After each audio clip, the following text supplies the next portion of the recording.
Olá, pessoal. Aqui fala o professor Robson Araújo e nós daremos início hoje à nossa primeira videoaula, que tem como tema principal a discussão sobre o aluno trabalhador, conceito esse que foi objeto da terceira aula e que a gente, para dar uma materialidade e observar um pouco mais dos dilemas que se desdobram na realidade da EPT em torno do aluno trabalhador, nós discutiremos, né, uma temática específica. E essa temática, como a gente viu ao longo do curso, ela tem completa relação com a própria realidade do aluno trabalhador. A gente sabe que os alunos trabalhadores são afetados por diferentes ordens de problemáticas, questões de gênero, raça, sexualidade, imigração, né, e temas ligados à desigualdade de maneira geral. A gente trabalha, a gente observa como fatores determinantes para a existência do aluno trabalhador e a relação que eles têm com a EPT. Aqui eu gostaria de apresentar um tema mais específico que tem a ver com a modalidade de ensino que muitas vezes não é observada e discutida na realidade, seja dos institutos federais ou da educação ou educação profissional e tecnológica de maneira geral.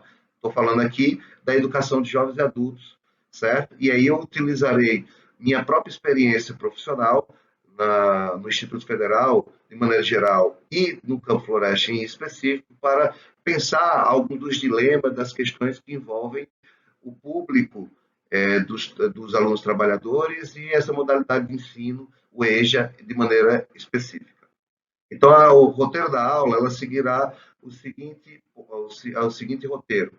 Apresentarei primeiro os dados gerais do ProEja no Brasil, como já utilizamos em outros momentos. A ideia é que a gente faça um panorama dessa modalidade de ensino em relação às matrículas do ensino médio, enfim, e também em relação às outras modalidades. Depois nós trataremos um conceito importante trazido pelo Marcos Uchoa, que é a ideia do ProEja como inquilino, né? O Shoa ele fez uma pesquisa sobre a implantação do ProEJ no Instituto Federal e ele traz questões relevantes. E, por último, abordaremos a experiência do ProEJ no Campo Floresta, tanto seus problemas como suas potencialidades, e aí eu utilizarei minha própria experiência pessoal, tanto como professor e, sobretudo, como participante de uma gestão que se preocupou em trabalhar com esse público.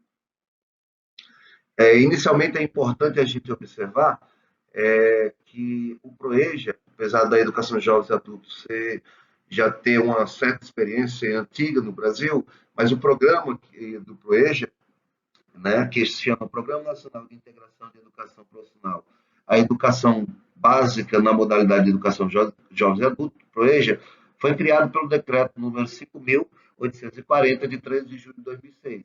E nele define quais são os objetivos e as especificidades desse programa, certo? Aqui é importante a gente observar que existem dois tipos de curso do ProEja que se relaciona com a educação profissional. Os primeiros são os cursos FIC, de formação inicial e continuada, cursos de duração menor e que tem objetivos de formar o trabalhador de forma mais rápida. E já os cursos profissional técnico de nível médio, que é exatamente aqueles cursos que a gente vai se dedicar mais nessa aula. É importante dizer também que esse decreto ele define que 10% das vagas das instituições federais de ensino devem ser reservadas ao EJA, aos cursos EJA. Isso a gente vai observar que não ocorre, enfim, isso daí já demonstra um pouquinho de alguns dos problemas que o EJA enfrenta, de maneira geral, mas também nos institutos federais. Aqui nós temos a distribuição de matrículas de cursos da EPT de nível médio, né, por ofertante e etapa de ensino. Né? A gente percebe que a maior parte dos cursos está na rede estadual, com a participação importante da rede privada, certo? Agora, é importante observar também o volume de matrículas de integrada à EJA, que a gente tem menos de 10%. Então, a gente percebe que a maior parte dos cursos são de subsequente ou de ensino médio integrado, certo? Ensino médio integrado, a gente tem uma participação muito importante da rede federal e da rede estadual, e do subsequente, sobretudo na rede privada, o Sistema S desempenha um papel importante. Aqui a gente tem uma sequência, uma série histórica da matrícula da educação profissional de nível médio, de 2013 a 2023. E aqui a gente pode utilizar, observar algumas questões importantes. Uma delas é o aumento substancial do, do, dos cursos de subsequente. Outra delas é o aumento sistemático das matrículas de médio integrado, certo? Mas no que diz respeito à educação de jovens e adultos, a gente percebe que não há uma evolução no mesmo sentido. E em alguns casos a gente percebe até uma diminuição. Daqui vai ser perceber, essa daqui já traz a distribuição de matrícula por rede ofertante, e aqui eu estou trazendo só o integrado ao eixo. Percebe que a maior parte da rede ofertante é justamente, a maior parte das matrículas é justamente ofertada pela rede estadual, com pouca participação da iniciativa privada.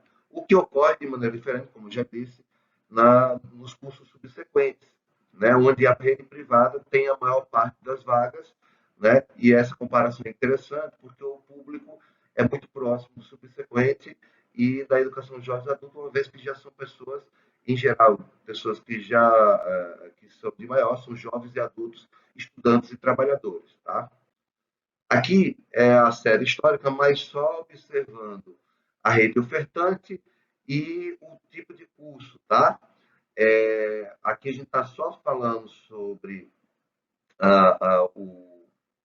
o EJA, sobre matrículas de educação de jovens e adultos, e a gente percebe um crescimento das matrículas na rede estadual, mas uma diminuição das matrículas na rede federal. Observem aqui que em 2013 você tinha um número aproximado, um pouco mais de 9 mil vagas a mais, tá? 9 mil vagas a mais da rede estadual sobre a rede federal.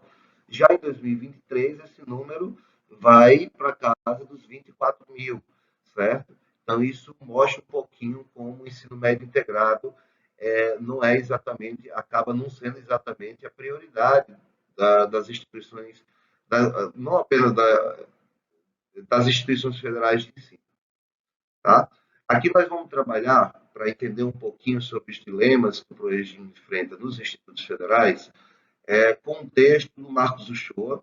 O Marcos Uchoa é pedagogo no IF Sertão Pernambucano e ele desenvolveu a dissertação de mestrado dele justamente com o tema do ProEja e estudou o processo de implantação da educação de jovens e adultos no IF Sertão Pernambucano entre 2006 e 2013, certo? E ele faz uma provocação que já traz no título da tese, que ele chama o ProEja como inquilino, impactos preliminares do processo de implementação do programa no IF Sertão, campus Petrolina, né? E é uma dissertação de 2015. Então, a gente também pode observar que de lá para cá ocorreram algumas alterações, que eu vou tentar mostrar, mas existem algumas questões importantes que, em alguns casos, permanecem. Né?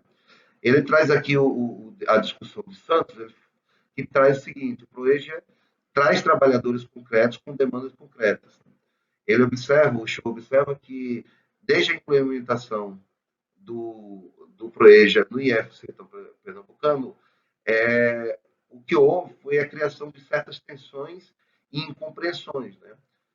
Sobretudo porque os alunos trabalhadores do ProEja fogem ao modelo ideal de estudante, né?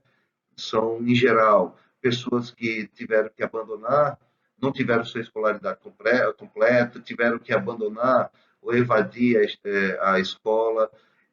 A maior parte deles tem que dividir o tempo de estudo com o tempo de trabalho. Muitos dos alunos do colégio são mulheres, mães, que pouco tem como deixar não tem como deixar seus filhos, tem que levar os filhos para assistirem a aulas.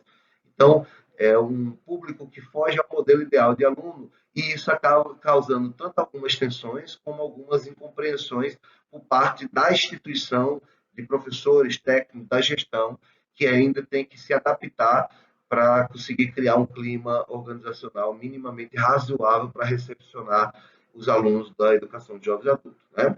E aqui ele aponta que, no início da implementação do EJA no IF Sertão, houve uma falta de capacitação, ausência de política de permanecer, êxito, falta de apoio técnico administrativo, a presença de mães estudantes que não tinham como deixar seus filhos com outra pessoa e traziam esses filhos para a sala de aula, a ausência de coordenação estruturada, enfim, uma série de questões que mostra como essa modalidade teve dificuldade de ser implementada, de ser implantada pelo IF Sertão Campus Floresta. Aqui eu trago para vocês, né, a dissertação do Marcos Uchoa foi publicada em livro, né, e ele faz uma série de provocações, e é interessante observar, né, a capa do livro dele, se chama Projeto Inquilino, que é uma fotografia que ele mesmo tirou, e que são esses pregos, né, colocados em ordem, né, mas existe aquele prego ali que não segue o mesmo modelo, né? Isso refletiria um pouquinho, representaria um pouquinho do que significaria o Proeja como inquilino. Aqui eu trago uma citação dele, para que observe o que significa esse Proeja como inquilino, né? Vou ler aqui o texto dele, tirado da dissertação do mestrado dele, nas páginas 99 e 100. O início da implantação do Proeja na instituição foi marcado por uma maior preocupação em criar materialidades que dessem conta de proporcionar um rápido funcionamento da turma, como estruturas físicas, algumas poucas logísticas, tentativa de reunir um quadro de professores mínimos e a construção de, ao menos, emendas que seriam trabalhadas naquele momento inicial, assim como uma proposta de matriz curricular. Porém, não era a preocupação daquele momento inicial a construção dos projetos político-pedagógicos, ou seja, quando se iniciou o Proeja no Instituto Federal em 2000, entre 2006 e 2008, não havia sequer o PPC dos cursos. Tá? Se tem impresso na história do IF Sertão PE, Campus Petrolina, acerca do Proeja, é a percepção de que, mesmo com algumas mudanças ocorridas nas formas de atender e entender o novo público, o Proeja ainda parece ser percebido como uma política transitória, o que confere ao programa um lugar de inquilino dentro do campus. Segundo o dicionário online Michaelis 81, inquilino significa aquele que reside em casa alugada. O Campus Petrolina e talvez o F Sertão PE, e eu acho que isso é fundamental, porque no Campo Floresta a gente trata dessa forma também, segundo nossa análise documental e das entrevistas realizadas, não era a casa do Proeja. O programa é um corpo estranho à instituição. Mesmo que estivesse lá, tal lugar não lhe pertencia. As formas de entendimento sobre o Proeja lhe davam a conotação de que o lugar do programa era exatamente o do não lugar. O corpo estranho, de uma forma cuja capacidade de existir não estava e não poderia estar organicamente vinculado às estruturas pedagógicas, administrativa e de gestão da instituição. Então, essa é a ideia e os desafios que o Proeja impôs ao IAF Sertão, campus Petrolina, mas que também existiam essas tensões em outros campos da instituição, certo? Aqui eu vou trazer para vocês, e é talvez o centro da nossa aula, algumas experiências que nós tivemos com a implantação e o desenvolvimento do curso Proeja em Administração no Campo Floresta. Eu utilizo essa experiência porque eu participei ativamente desse processo, tá? O primeiro momento foi que o próprio Marcos Uchoa, a reitoria, a própria instituição, em 2015, desenvolveu o primeiro Fórum Proeja, né? E ali, o Marcos Uchoa e alguns palestrantes, como o Dante Moura, fizeram alguns questionamentos que foram fundamentais para a gente. Continuaremos a tratar o Proeja como inquilino, né? Naquele momento, a gente, da gestão, que tinha acabado de se iniciar, raciocinou, refletiu sobre aquela provocação, e a gente já percebia que havia um problema com o programa no campus. Né? Nós tínhamos um curso de agroindústria que estava desaparecendo, existia apenas uma docente no curso, certo? E naquele momento já fazia mais ou menos 2 anos que não abriam novas turmas, e os alunos que estavam terminando aquele curso, o número de evasão era gigantesco, e de fato a gente estava tratando o Proeja como inquilino, e o desafio era tirar o Proeja do Campo Floresta dessa condição, certo? Então nós aceitamos o desafio de tentar incorporar, incluir os alunos do Proeja no dia a dia, no cotidiano da instituição.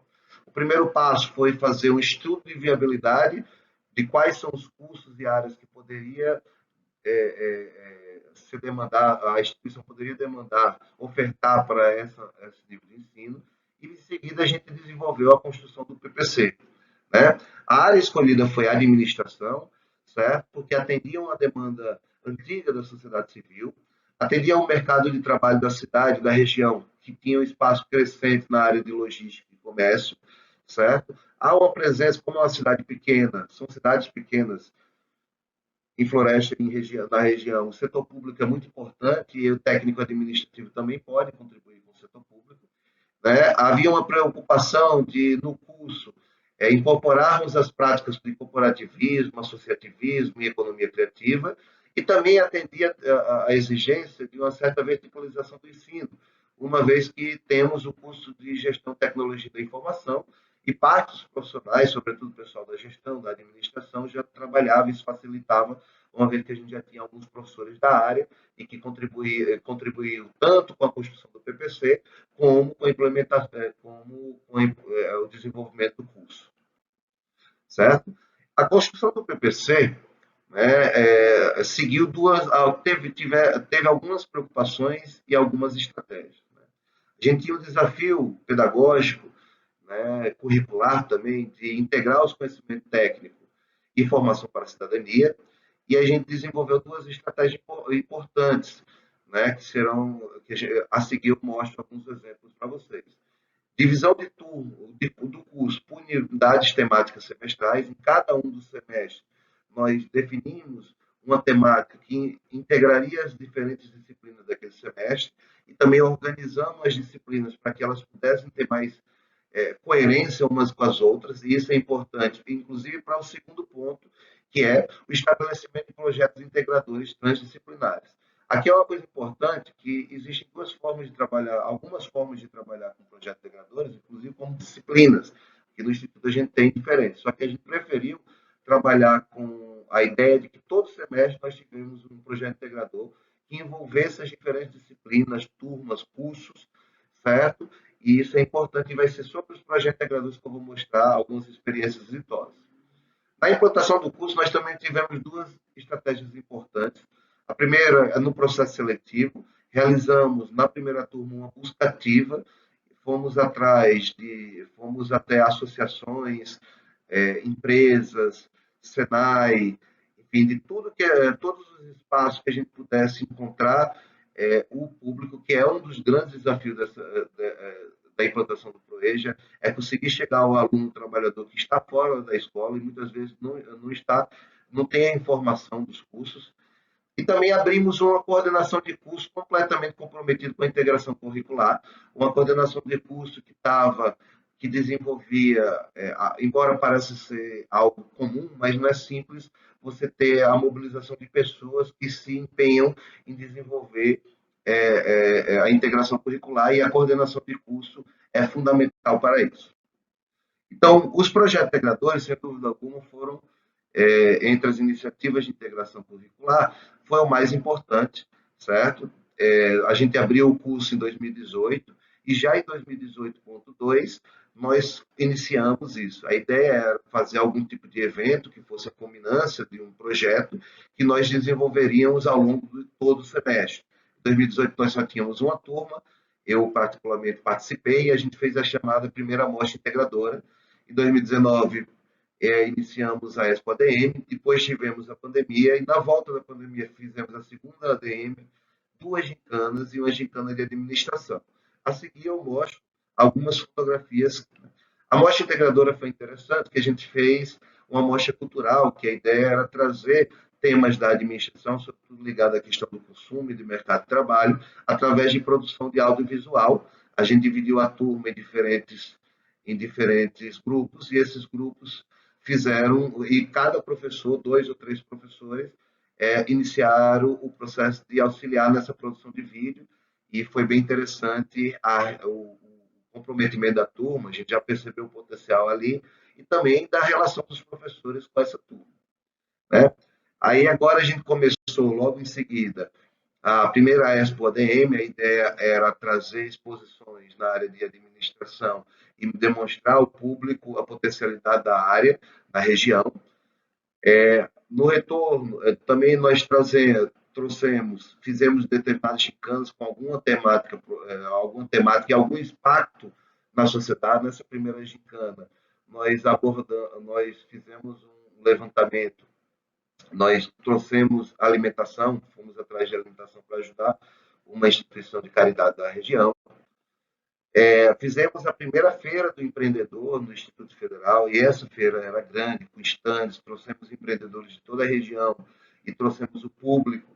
É um grande evento para atender o público, isso mostra o amadurecimento da instituição, certo? E aqui a segunda gincana, né? Se na primeira a gente fez a arrecadação de alimentação, aqui a gente fez um trabalho mais voltado para o meio ambiente, para recolher lixos recicláveis. A gente conseguiu recolher mais de 100, de 1 tonelada de lixo, e foi bem interessante, tá bom? Aqui eu trago uma notícia que está no portal do IES-Sertão, e é importante a gente observar a fala de duas alunas sobre a participação. A participação no projeto integrador mostrou que sempre nós posso aprender mais. E isso foi falado pela Kathleen. A Luana afirma: o projeto fez enxergar mais de perto as dificuldades dos pequenos empreendedores em toda a sua trajetória, certo? É interessante a gente observar que a coordenação é fundamental, como eu já disse para vocês, né? A professora Elis Magalhães, sem dúvida alguma, uma das coordenadoras do curso, foi importante para esse momento. A gente tem observado, tivemos um problema com a pandemia que, sem dúvida alguma, impactou no número de concluintes das turmas, mas a gente tem observado que o número de concluintes, de êxito, as taxas de eficiência e eficácia dessas turmas estão acima da média nacional. Falta ainda um estudo mais quantitativo que mostre o impacto dos projetos integradores sobre a questão da evasão, mas a percepção é de que esse impacto, a percepção cotidiana é que há um impacto positivo sobre isso, no engajamento de professores, na relação dos professores com os alunos e no entendimento dos próprios alunos de que eles fazem parte da instituição federal. Isso era uma das questões que sempre se colocavam, né? Por serem estudantes noturnos, muitas vezes eles não se sentiam parte das atividades e, de repente, eles estão desenvolvendo projetos nos quais eles são os protagonistas, e isso é fundamental para esse público.